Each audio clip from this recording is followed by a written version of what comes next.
Are you a dreamer or a dream catcher? Do you talk about writing or are you a writer? We're on the eve of something big whenever we put purpose to action. If you have a desire to meet the same goals, you can make it happen. And it is my desire that the Writers Haven Show will inspire you to do just that. The show was born with the intention of bringing together dreamers and dream catchers to share in their passion of writing and filmmaking. If writing and filmmaking is your God-ordained purpose, the Writers Haven is the place to be. Tune into our weekly show on channels 11 and 77, or watch our YouTube channel, The Writers Haven Show. Until then, catch fire on purpose. Here we go. Here we go. We're gonna go out there in the rain. It's gonna get wet. All right, here we go.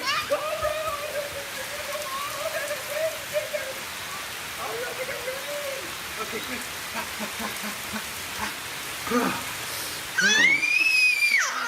Oh yeah, yes. So much fun. Mwah. Yeah, Dad. We're getting so wet. Oh,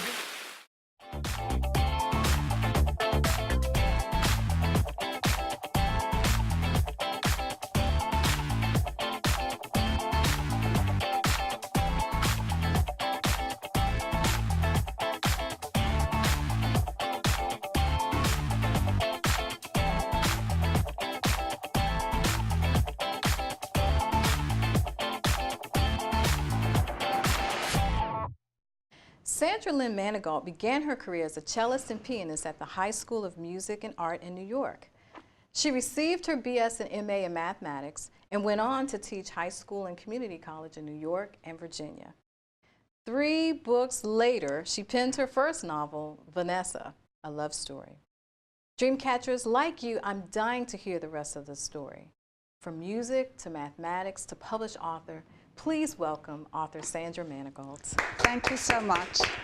It's a pleasure to be here. Well, thank you for being on the show. This is something we've been planning for some time now, and I'm glad I was able to grab you from your very busy schedule to spend some time with our dream catchers to talk about the 3 Ps, the passion, the process, and the projects. But first, I want to start off with your trajectory from being a musician to mathematics and now to being an author. It seemed like a very simple transition. The musical part started when I was very young, age 7. I was put on the piano and left there until I was 21. And I think somewhere in high school I made the decision to major in mathematics and went on to teach high school and community college after going from undergrad school at Penn State to undergrad school at LIU and then graduate school at Penn State. Teaching was easy. It was a lot easier than performing musically, which I think is why I never really stuck with music. The writing came much later, much later. First, I had to fall in love with books, and that was accidental too, because it's hard to learn to love books when all the books are written by males of a certain age, of a certain background, who are twice your age. And I fell in love with books really by reading a lot of books by African American women, particularly Tina McElroy Ansa, My absolute favorite. Maya Angelou, Toni Morrison, many others, many others. And I think it was probably a more natural progression to move on from reading to writing. But the writing itself occurred also quite accidentally. I remember a point at which someone who I respected a lot suggested I take a course in creativity, which I did, and the textbook for that course was something very unusual, The Artist's Way by Julia Cameron, who I really think of as kind of a silent mentor. I read her book, I did the processes in her book, and that's what got me started writing. Okay, so let's go back a bit. You were put in front of a piano until you were 22. So your parents were both musicians? No, my parents were what I call wannabe musicians. Okay, okay. Yeah, there's a story behind that too. You know what they say? They say one generation is forced to learn to play the piano. And so they don't make the next generation. Well, the group that's forced to play does not make the next generation learn to play. So you have one generation that learns and one generation that wishes they had learned. And so I was that alternative generation that had to learn. Well, the reason why I asked that question is because one of my guests, who's going to be on later this month, started off as being a musician before he started writing, and both of you are very eloquent writers. And I think that there is some type of connection between that artistry, the combination of the two. You know, some musicians, they start off with lyrics that then become poetry, that can then become a novel. So there's that gradual progression that at the time that they're in those certain aspects of their life and their creativity, they may not even really realize it.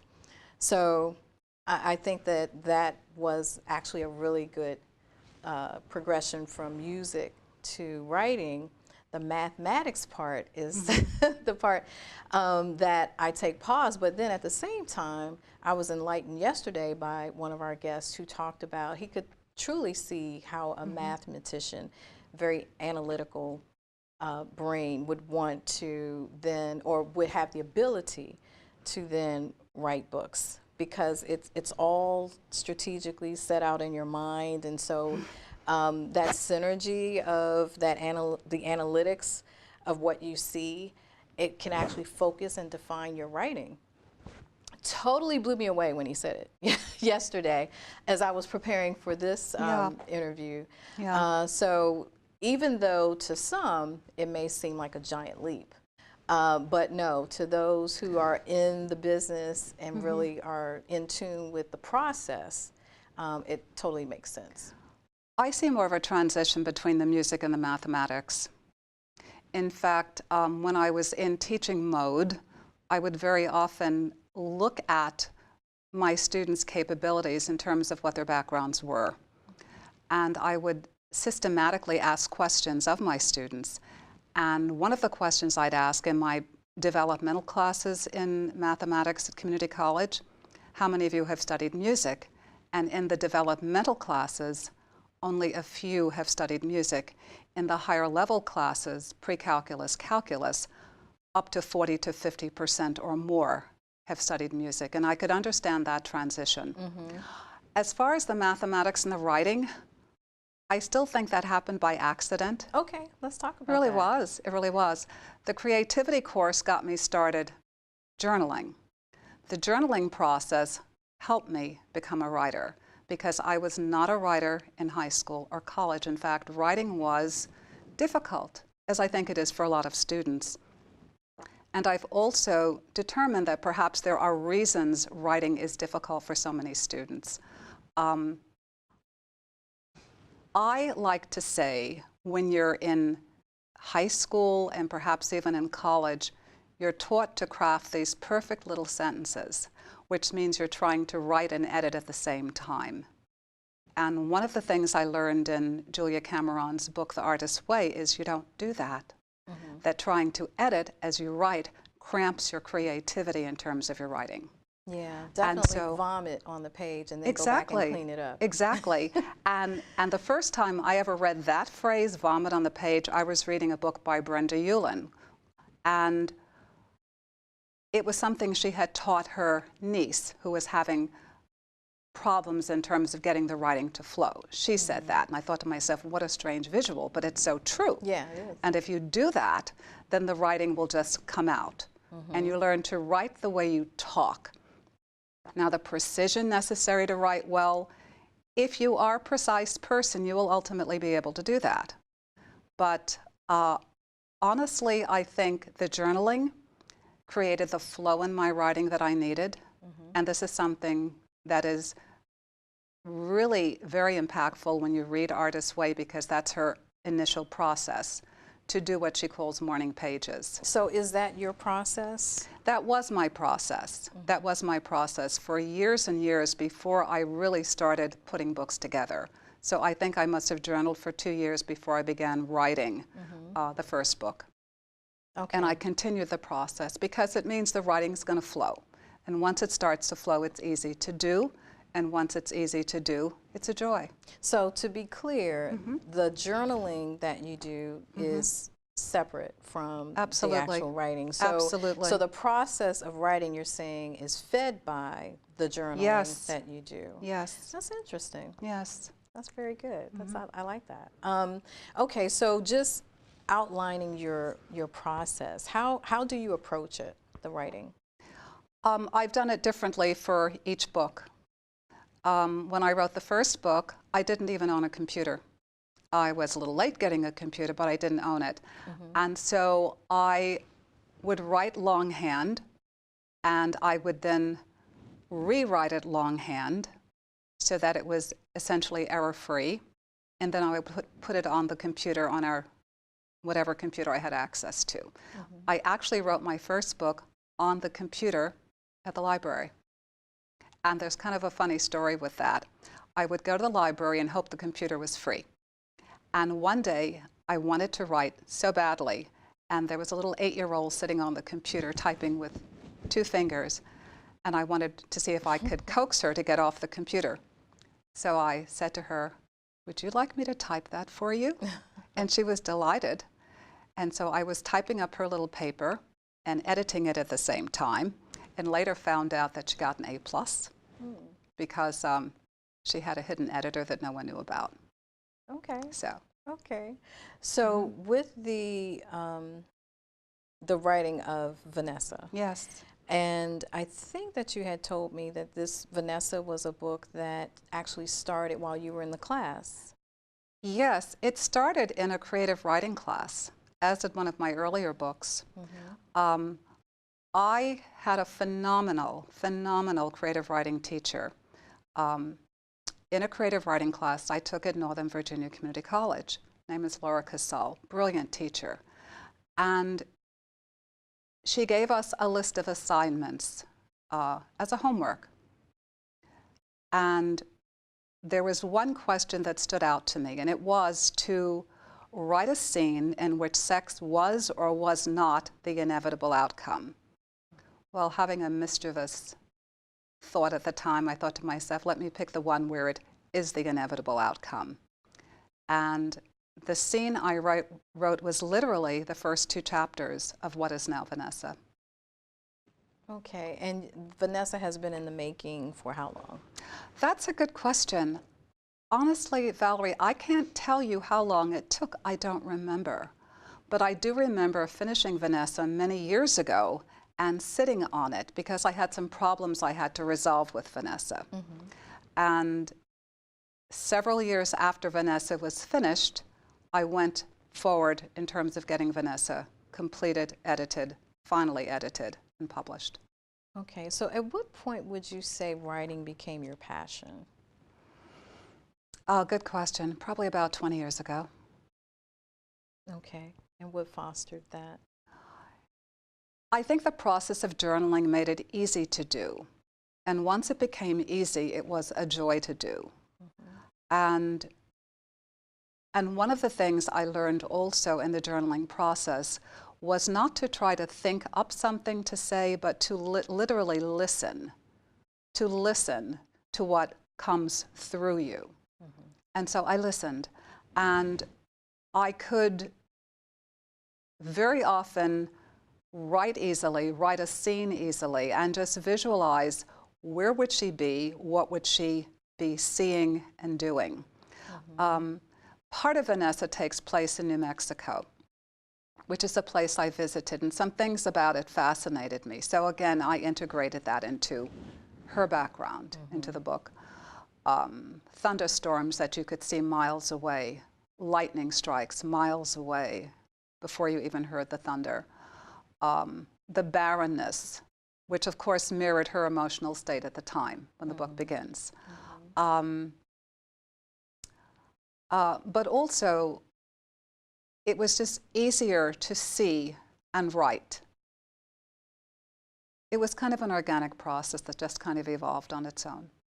Yeah, you know, there's something that you said, filmmakers, we call it the mise en scène. There's, you know, the environment that's around you. There's the characters, but there's the sixth guy on the bench, if you will, who a lot of writers sometimes seem to miss, because a lot of stories that we see, it's very dialogue driven, and they don't take the time to really explore and explain the surroundings and the connection, not necessarily a direct connection to the story, but it's part of life, and there are those things that happen around you that particularly younger authors or newer authors don't really delve that much into.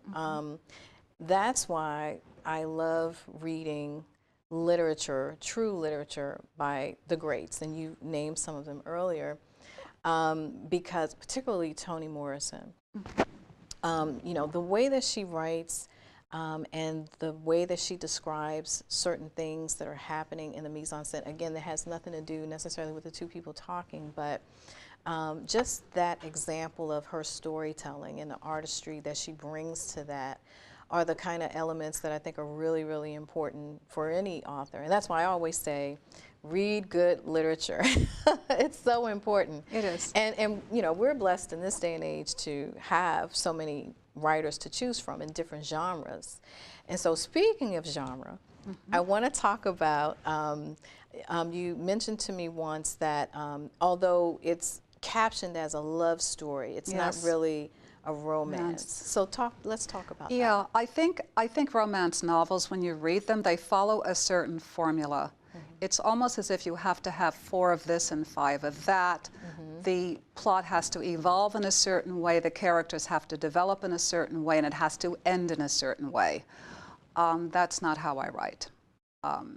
That's not how I've written any of my books. I kind of create my own formula or process and just flow with it. I remember when I asked my instructor of the class where her book was born, if this was following the format of a romance novel, and she said instantly, no, it is not. And as the story evolved, I realized it is not. So again, whatever rules, whatever specs that they say, this is how you write a romance novel, no, it did not. And I also realized that Vanessa could have ended in one of 3 different ways. It did not have to end the way it did. It could have gone the way of the romance novel. It could have gone the way of a romantic tragedy. And the romance novel meaning they did get together and they went into the sunset. Went off into the sunset happily ever after. No, it's not necessary. Yeah, and we talked about that because I had an anticipated conclusion to the relationship at the end, and it didn't conclude the way that I thought that it would, but at the same time it was the natural ending because of what was going on. And so I said, but no, she's going to drop something in there. It's going to completely blow my mind. I'm going like, oh my God, I never saw that coming. That was what I was anticipating. But no, it ended the way it was supposed to. I think so. I think it ended realistically. Yeah, it did. It really did. And so I just, for that reason alone, sometimes you see those twists and turns because, you know, authors in their writing want to bring out more intrigue and sometimes keep you guessing. And then there are those authors who they're planning their sequel in that book. And so, you know, because they kind of want a part 1 or part 2 to happen. Although I've heard from some other authors who have been in the game for a long time that readers are starting to pull away from that kind of writing, which I think is interesting. For example, Eric Jerome Dickey wrote a book, and I cannot remember the name of it, but there were 2 parts to it. And I think from what I heard, and I haven't talked to him, so I don't know if this is true, but what I heard was that he actually wrote it as one book, and it was so long that he found a point to end it with the intention of the part 2. And the book sales on the part 2 were not as anticipated. And so the idea was that, you know, readers want the end of the story. Now, having said that, I know you have a sequel for Vanessa. I do. So let's talk about that project. It's been interesting. I will not sit on the sequel. I'm just waiting for my editor to do her job. I wasn't planning to do a sequel. I didn't think I needed a sequel. But my readers of Vanessa convinced me they wanted a sequel, and when is the sequel coming out? I mean, the way you ended it. Well, I thought she was fine as she was, but she was. I mean, you did so much in getting us involved and interested in this character. You took us through this journey. Yes. And then you ended it the way it was supposed to end, which remember, I was kind of devastated. And then, then you, you know, then you introduced this new character. Yes. And so now we're longing to know, well, what happened? So, but if there was no sequel, that would have been okay, because we as the reader would have felt, okay, she's okay. She got away from that guy. I'm trying not to tell too much of the story because I want people to go out and buy the book.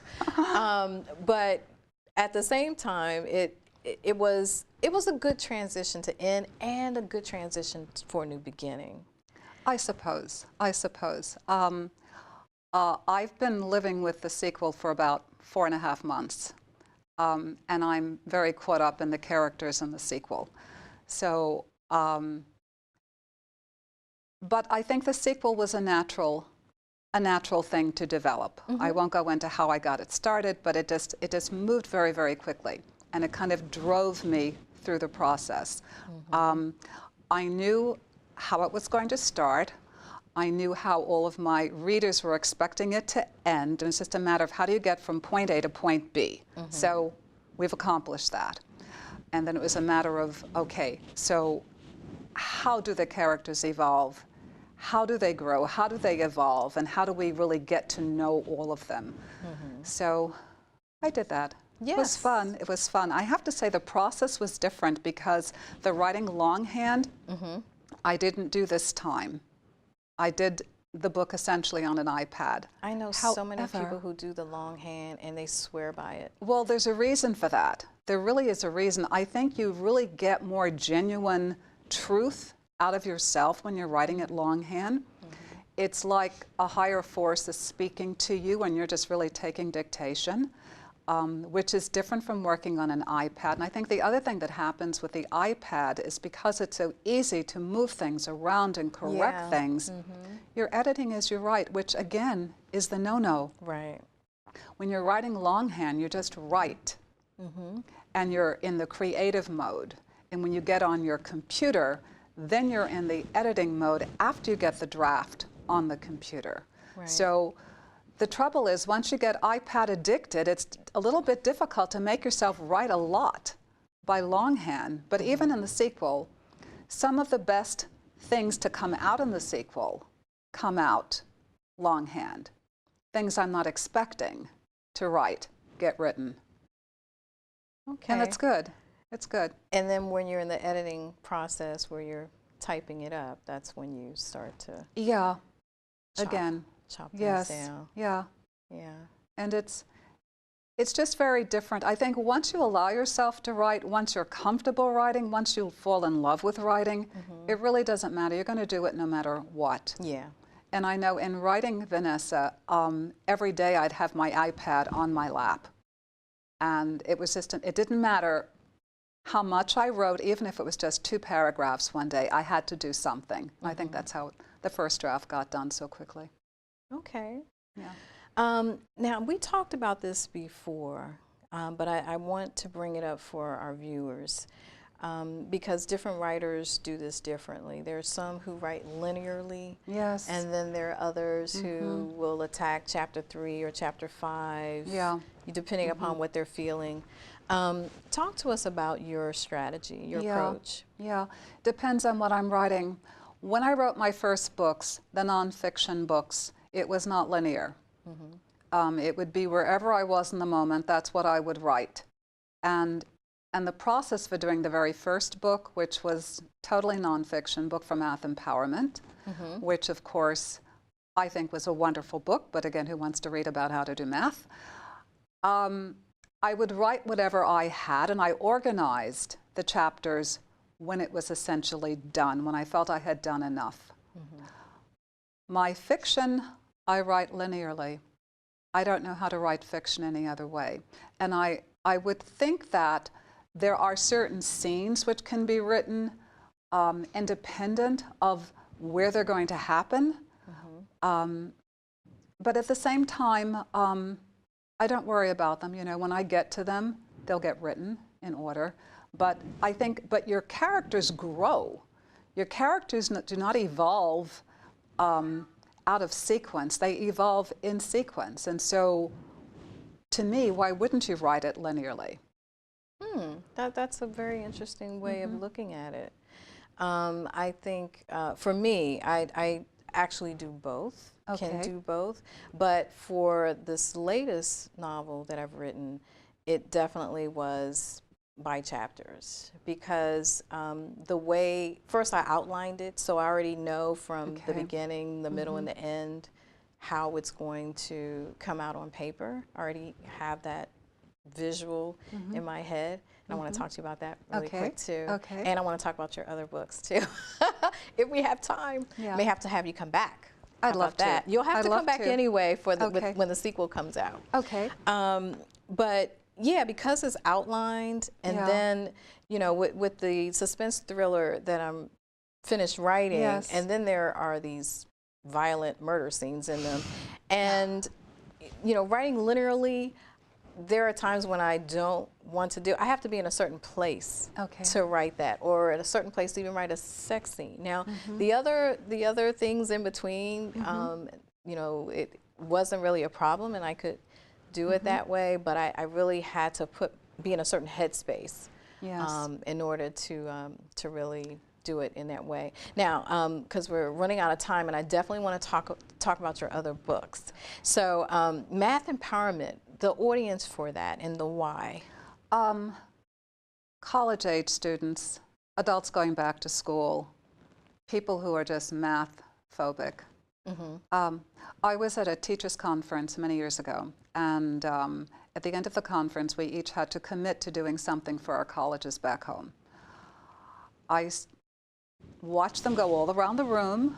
I had no idea what I was going to say until they got to me, and when I had to open my mouth, I stood up and said, I'm going to write a book to help students be empowered in math. And then I realized I just made a commitment to write a book. And that's how that one got started. Yeah. And you did 3 books? Yes, that was book 1. Book 2 was a memoir, Fragments of a Woman's Life.